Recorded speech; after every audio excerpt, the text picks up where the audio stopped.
Alphabet is shutting down Loon. And I don't know if you remember this. I feel like we probably covered it on Lou Later about 1 billion years ago, even though we've only been doing it for a couple.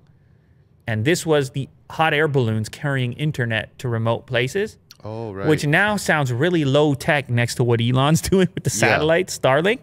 But it actually was pretty cost effective for what it was. And when they were talking rural, they weren't talking like $600 startup fee for somebody in Canada like yourself or somebody up north.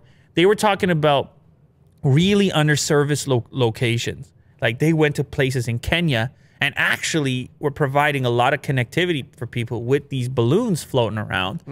And you can see what they looked like. It was kind of a cool project. It was part of, you know how Alphabet or Google, they would have, I think it was called X, the experimental stuff. And they would have these kind of moonshot projects. Like just somebody could go, a group would go and work on something that maybe turns into something or maybe it doesn't. Well, this is one of the times when it didn't really turn into much.